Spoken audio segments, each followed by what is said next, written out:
Today is extremely exciting for me and marks step one in what is kind of a big journey for me in my disc golf game. And here we go. Hole one is a pretty gettable par 4, 421 all the way straight ahead. It goes down and then back up. This should be a birdie. It's definitely gettable. OB fence on the right and beyond, cart path left and long. So we do have some OB on this hole to pay attention to.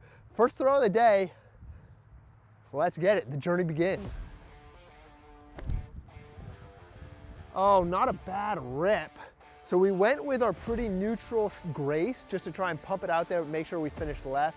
Honestly, super happy with that. The first shot out here today, we're gonna play for score just out of curiosity. I'm gonna throw multiple on these because I'm ultimately trying to learn the course and figure out what my play is come tournament day. So quick comparison, we're gonna throw our Faro out here, see if we can get any more distance.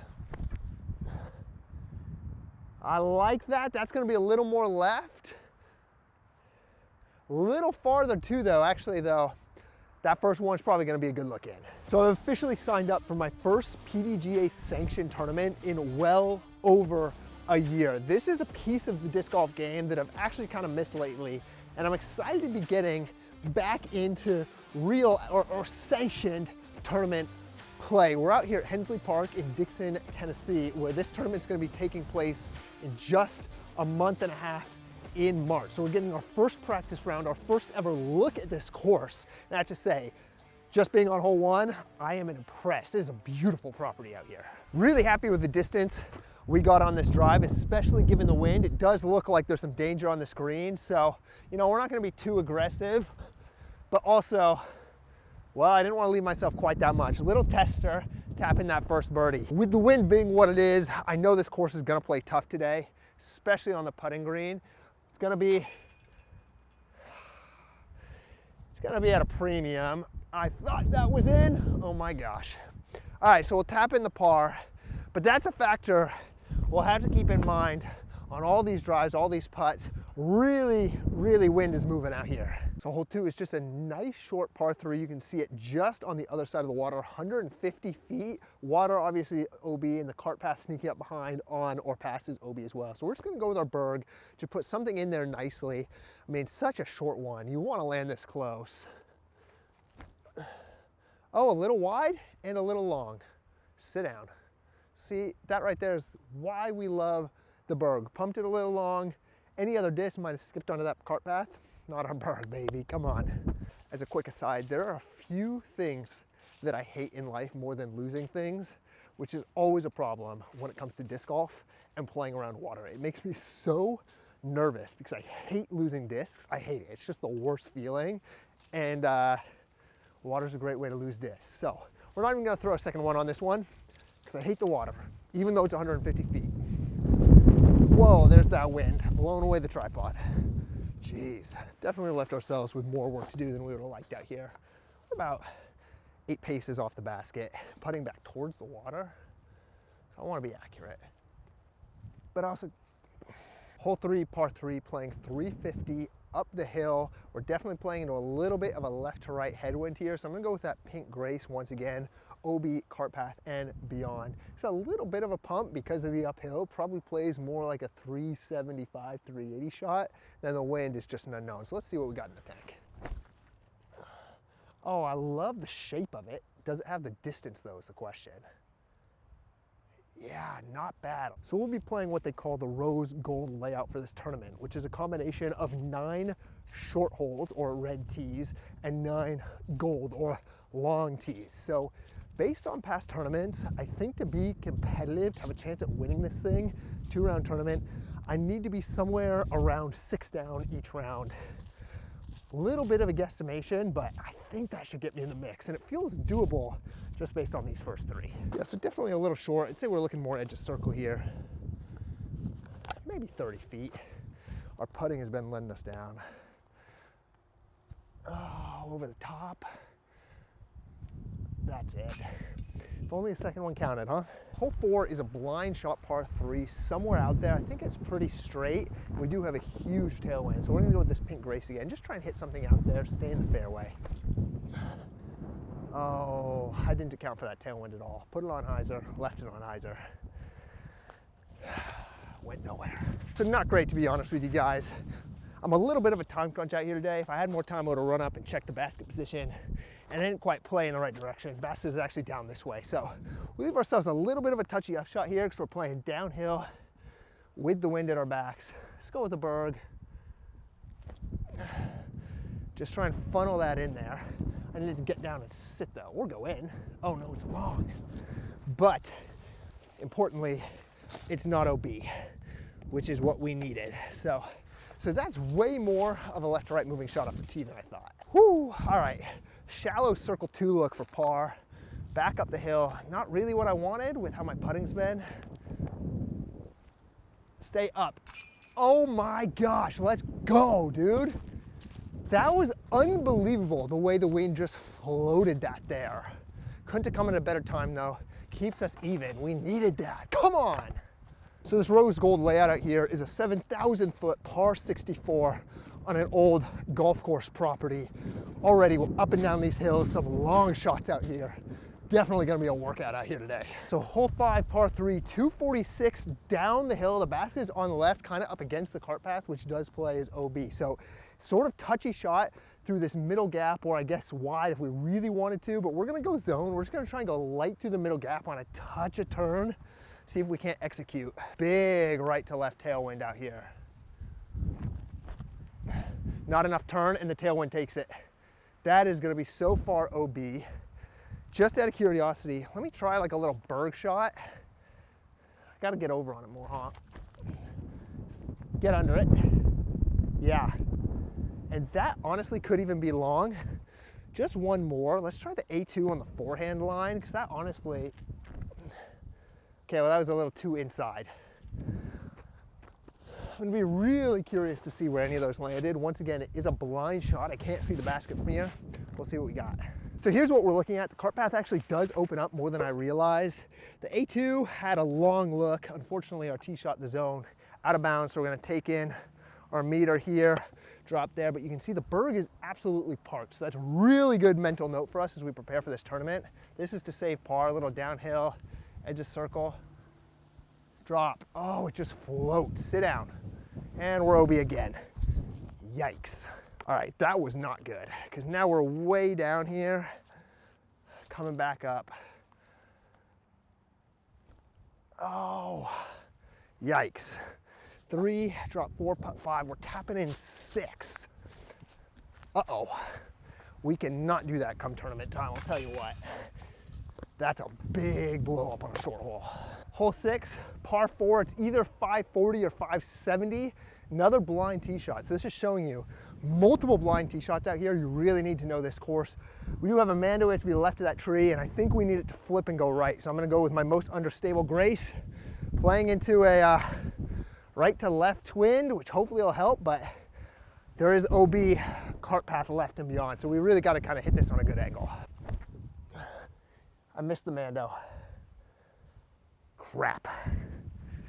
Let's throw one more. It's not the result I was looking for. Let me try and just crank on this Faro. At least the angle on my hand was decent. That's it. That's the shot right there, I think. I mean, honestly, that looks like a crush. Full S-flight up there. Only the second one counted. So I'm not 100% sure how this actually plays. I don't see any kind of marking for a drop zone. So I'm just gonna play it right next to the Mando as if it's a drop zone. We still have a ways to go. Basket is on the left with tight OB. So we're gonna go with our TI Onyx outright on a little bit of flex. We gotta get uphill, but I can't throw it nose up either. So let's see what we can't do. I mean, I like it out of my hand. It just is about the finish. I don't know. I can't quite see over the hill. Let's find out once we get up there, I guess. So here's that second drive that I threw the Faro, which was just absolutely money. We're way up here. You can now see the basket sitting up there. And now we got this big kind of left to right headwind that we're throwing into. So I think I'm gonna go back to my zone. We gotta land this on the right side though, because we don't want to skip too far left in OB. That's into the tree, get under it. I just got so unbelievably lucky but I will take it. Not that we're playing this one for score, but in case I'm able to do this again in the tournament, that's really helpful to know. I did underestimate the different distance on that drop zone shot here with the Onyx. So unfortunately we're short. Thankfully though, we are in bounds. We're not over the cart path. We're gonna go with the berg. Just stand still, something up there in their light. I left it too far right and the berg's not gonna skip. Ooh, we got lucky. I mean, once again, the wind just took it there at the end. It's not parked, but we gotta start making putts out here. We won't have any chance after that triple bogey. Both of these leave me with short death putts because you can see the green slopes away straight towards OB behind the basket. And in this wind, putting is just hard. I mean, it's just so hard for me to understand what the disc is gonna do. A little bit like that. You see it just float out of the hand, float up, hit. It even floats on the kickback. Thankfully, that was the one that mattered for score. So with the Miss Mando, we throw 1, drop 2, throw 3, throw 4, in 5. It's another bogey. We're 4 over. Hole 7 is a weird one. I'm trying to figure this out in real time with you guys. It looks like you have sort of your tee pad pointing this direction. The basket is actually like all the way in a horseshoe somewhere down over there. According to the tee sign, it looks like it's playing 585 to the B pin, which should be way down there in the woods. And OB on or beyond cart path, left and long. So it looks like actually anything in here is in bounds if you want to try and play that. It's those cart paths long that are out. So you either have, looks like a big forehand flare skip around the corner, or maybe if you have power up and over, we're gonna try for score the forehand, and then we'll try up and over. For the forehand, we're going with this S-Line Infinite Conquer just to get it through the gap and then get it moving as far right as we can. A lot of sand in here too, which I don't love, honestly. I'm gonna play kind of off on this side. Let's see what we got. I just needed to beat that tree. I am in the open, so I didn't get as far right as I wanted, but I am open. Let's just try one big bomb over the top just to see. I'm gonna go with the Pharaoh. I'm just gonna hit it as high and hard out that way as I can. I mean, I'm curious to see if it's even a play. I mean, I don't think it's gonna be over unless it just gets crazy lucky. No, it gets kicked down right in the middle of the woods. That is a crush to get over that. You still can't really see the basket from our live, but it is kind of right down this tunnel on the right. I don't think I have the forehand to get there, honestly, and I just don't trust it. So that means we got to go something kind of laced and flippy, which means I'm going to go with my Undertaker, just try and hit it flat and let it turn. This is a tough shot, man. On hyzer the whole way. Dang it. The distance, honestly, would have been about right if it wasn't hyzering the whole time. Oh yeah, we're deep in here. So if you have the arm for it, I can see how the up and over would be a cool play. I very clearly don't though. I didn't even penetrate over this.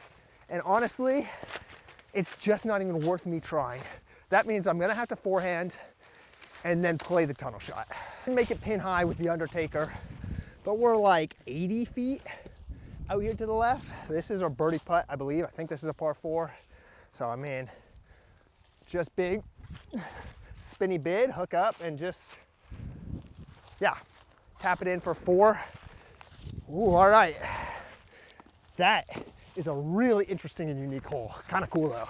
So I'm only through hole 7 and I'm getting torn up out here. Make no mistake about it. But I have to say already, this is one of my favorite disc golf properties I've ever been on. It's beautiful. You have these incredible fairways that you can tell used to be a golf course, but now is dedicated disc golf. It's manicured exactly right for disc golf, where it's not like country club, you know, like pretentious, like you're on a ball golf course, but you're also not tripping over things out here. I mean, it's just awesome course out here. Big bombs, really cool shot shape selection, a good hike too. Gotta work on my cardio, man. Hole 8, par 3, 298 up there on the right side, into a left to right kind of headwind. We're gonna go with our Undertaker, try and hit it flat and let it drift. Honestly, once again, if I had the forehand, if I had 300 on hyzer forehand, that would be the play, I think. I just don't, so let's make do with what we got. I need to not hyzer this left though. Oh, I didn't, I love it. Just get up there and sit. Okay, I'm a little concerned that that bounced up and then disappeared out of my sight. Makes me think that could be a dangerous green. If it sat though, could be one of the best drives I've thrown today. Let's go. Our first birdie of the day, absolute perfect drive. That was so sick, especially in this wind. Do you see this right now? Come on, it feels so good to break that birdie seal. Come on, baby. Hole 9 is a shorty, 209, really fun, tight little wooded shot. The wind is gonna make this ridiculously tricky. You can see the leaves swirling up there. Looks like we got just a little bit of a headwind. So this all rushing back at us. Look at this. I mean, what on earth am I about to throw? I guess we're going with our Cosmic Electron Soft Envy on just a touch of turn and expect the headwind to stable it out. I honestly don't know. Maybe it's a forehand, huh? Or I just throw it into the tree.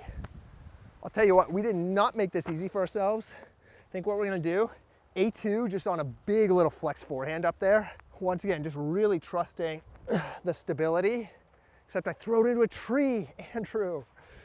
Okay, it was just the backhand net, no it wasn't. Look, if you watch this channel semi-regularly, this is no surprise to you. You already know these little dinky 200-foot holes are my absolute nemesis. We now have this little circle 2 bid into the ripping headwind for par. Headwind drops the disc or lifts? Headwind lifts the disc. All right. Spin it, drop, drop, drop, drop, drop in. Ah, that wasn't enough. Okay, we're tapping in the bogey. We're 4 over through 9, which means we need to absolutely turn it on and shred. We have another blind tee shot here on hole 10. Looks like we're at like 551 feet. OB cart path surrounding the entire hole. So I think I just got to get it out there as straight as I can. Once again, ripping headwind, maybe a little off the left. So let's trust this Faro. See if we can't bite off some distance here. It's nose up and it's turning. Crap, hook up. Oh, there it is. Come on back. Yes. Definitely nose up, so wind braked a little bit there, but I think it's in play, and that's what we needed. Just as an interesting second shot, let me stable up and just kind of hit the conker pretty hard. See how that goes for me. 2 over stable, I think. Yeah, that's pushing towards, actually, well, once again, you see the wind just kind of stall it out there, and so that stayed in play too. Interesting. So this round is also exposing a really interesting flaw or hole in my disc golf game, which is knowing how to play in the wind. Windy disc golf is not something I do very often, and so figuring out how to adjust my nose angle, my throws, my disc selection to accommodate the winds and understanding how the disc is going to react, it's just left me feel like I'm playing totally blind. So really interesting, really good to know. If it's windy, I have no idea what the disc is going to do. This drive actually worked out great, perfectly in bounds. Basket is right there up on a little hill, OB surrounding. Looks like now we kind of got like a left to, yeah, just a left to right. So a little bit of a touchy approach shot, but that's what the Berg was made for, right? So a nice little 2-stepper in there. Try and put this close because I do not want to putt in this wind, huh? It's got to go. Wow, that's short. I wonder if that was a zone? With the left to right, it just kind of held it out there, and I didn't hit it hard enough, apparently. Yeah. I mean, that's right up there to 10 feet. So it was a zone the whole time. Interesting. Just the Envy, kind of my 3 approach disc, just to get a comparison. Or maybe actually, well, is that just crushed? Yeah, it's gone. Dude, those Envies go so far. Wow. In this wind, I think there's like no way I'm really running this. We're just putting that up close. Even that actually is more than I would have wanted. I just don't want to putt in this wind, man. Quick little lull in the wind. Step up. Confident. Yeah. Saves the par. That's what we needed. It was a great drive. We just fluffed the upshot, man. Hole 11 is playing 605 all the way down. The basket is kind of almost up against those apartments down there. Water on the right. You guys know how I feel about water, so I'm probably bailing out left pretty quick on this. Let's go with our Faro. Just try and bite off some distance. but also not go right. Look how much hyzer. See, that is just a mental game. That is me being so scared. And I just left myself an incredible amount of work to do to get up and down. So this is the problem with being this high up. We've left ourselves totally blind into the green with these trees straight ahead of us. The basket is kind of right behind the trees. If I had to guess, we're still 300 out, maybe a little more. So I think I'm gonna pump an Onyx. Just goes my trusty ESP Onyx up there because I know it'll finish for me and I know it'll push too. Well, that's definitely gonna be left. Okay. Honestly, that could be edge of circle. We're left of the basket, but I think we're pin high. Not bad. For that drive, not bad. This is not bad. We're definitely in the circle. I'd say 25 to 30 feet is kind of a death putt because right behind the basket it goes down to the water. I really don't want to lose a putter to the water. So let's just be confident. Big right to left headwind. Headwind is gonna lift the disc. Wow. Unbelievable. I'm so stoked on that because when I tossed up that putt, it felt like a hope and a prayer. Like I just kind of spun it up here somewhere. You can see how much the wind just took it. We'll take it, man. That's a birdie. Come on, baby. Hole 12, 537. You can maybe barely see the basket up the hill and on the left side. Because we have a big tailwind, we're gonna go with our Flippy Grace. Just try and get it to push up and ride for us. See if we can't really bite off some distance here. I tripped on the tee pad. My shoelace came untied and I yanked it into the woods.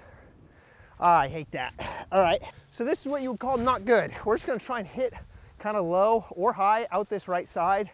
Get out there, get right. I can't see the basket, but hope and a prayer. We just gotta get out of these woods, huh? Hey, at least we're out. Is that good? Is that bad? Nobody knows. Miraculously, we do have this little uphill birdie bid. Shallow circle 2, 35, 37 feet maybe. Do it. Oh, oh, I thought we got away with one there. I thought we got away with one. It's a par though. Okay, this hole very birdieable if I just don't throw into the woods on my drive, huh? I mean, said everybody ever, but. Hole 13 on this rose gold layout is actually hole 4 on the red. So we're back to the short ones, 179, dead straight ahead, a little bit of slope around the green, so you just want to hit it and stick it. Let's see what we can do. I go with a little berg in hand to hit it and stick it. I mean, yeah, just get left.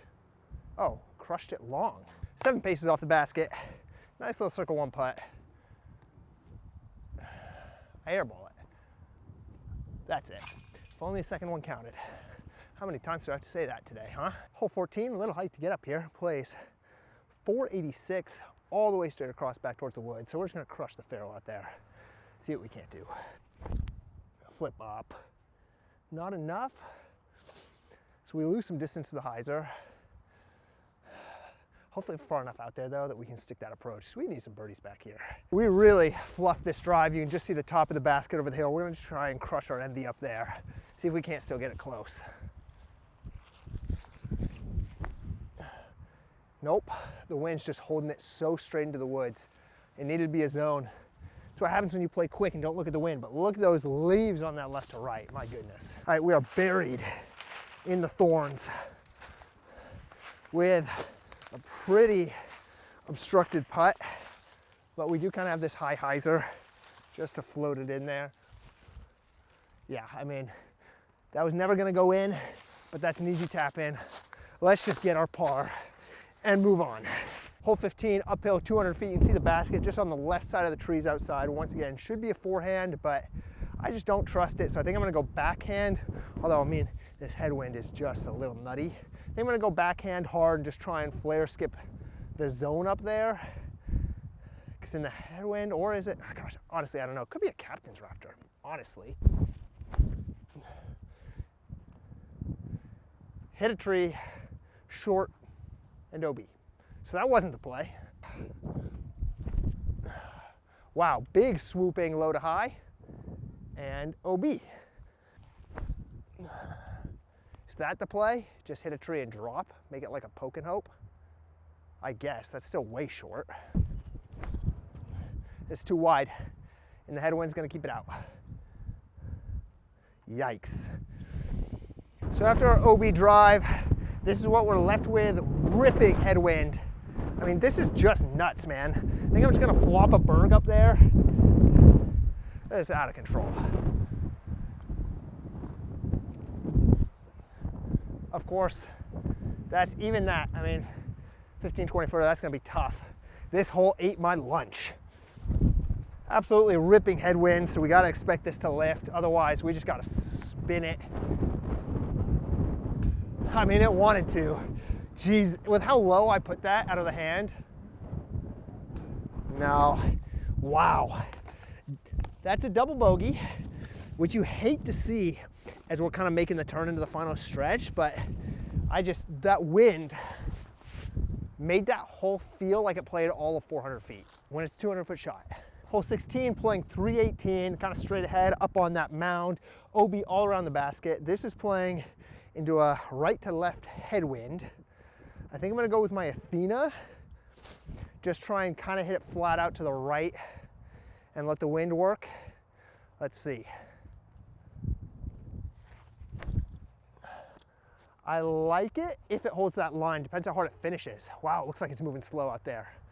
That's crazy, actually, because that disc should be way more than enough disc to go 318. Either I threw it poorly or the wind just messed with it. Let's try one more. Let's try our TI Athena, just as a little reference. My goodness. That was hit a little harder, but look at the wind. Up, up, up, and gone. I mean, way more distance though. Wow. So this was another great example of just some inexperience out here, right? T-sign said 318, so I tried to play a 318 shot. What I didn't take into consideration, big time headwind and playing uphill. So really I needed to be playing probably like a 350, 360 shot. I don't know if my math is right there. You can let me know in the comments down below, but all that to say, I didn't even get close. So this is what we got left. I'm just gonna try and get a jump putt up into the ground. Just push, push, push. Man, should be like a 15-footer though. Woo, quick little windy putt. Spinner in there. Honestly, I feel like on these super windy putts, for me right now, it's better not to overanalyze, just to step up and try and fire. So it looks like we're playing just a nice straight ahead 200 shot, left gap, right gap. We're gonna go with the zone. We're gonna try the backhand on the right gap, try and just land it soft.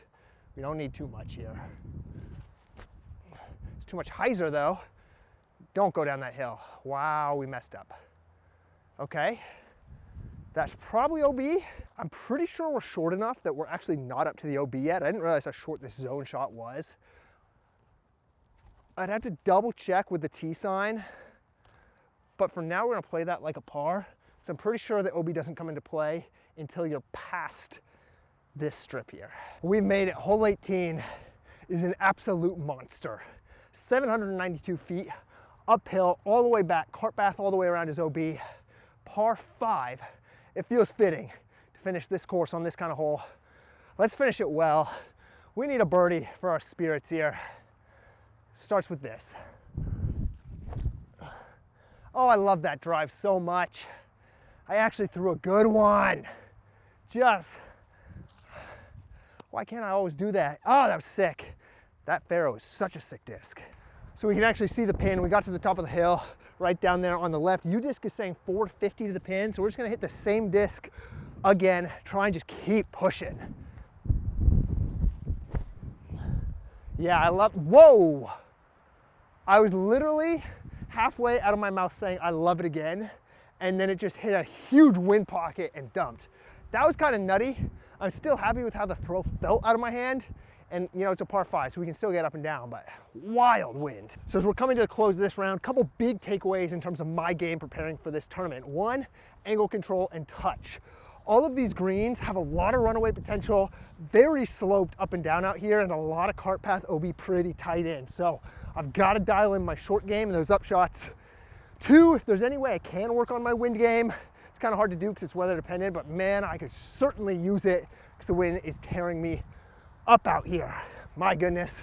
And of course, putting. Putting is huge. You saw the way I started this round. Putting was horrible, especially putting in the wind. Wow, let's try and finish this out with a birdie. What an amazing course. What an amazing day all the way around. You guys are awesome for hanging out, my goodness. Come on now. Speaking of touchy up shots, this needs to be bread and butter right here. We're just gonna go with the berg, stand still, just get it up there, put it close. I left it wide, huh? Wow, look at it float too. So, that wasn't quite it.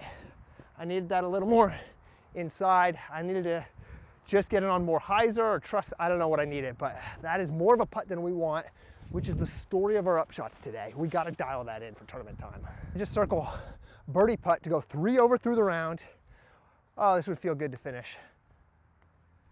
Yes, yes. We hit it confidently. I love that. 3 over, which is still 9 strokes off where I think we need to be to win this tournament. But with how many blind tee shots with the wind, it's a start. It's not dialed, but it's a start. Man, I appreciate you guys hanging out. So grateful for all of you watching these videos and being a part of this community. It means a lot to me, and it's so fun to be able to make this content for you. If you enjoy it, please like, subscribe, comment. It helps me out more than you know. It costs you nothing. As always, my name is Andrew Wood. The journey is the destination. Let's keep on grinding, baby, and just enjoying this game. What a gift.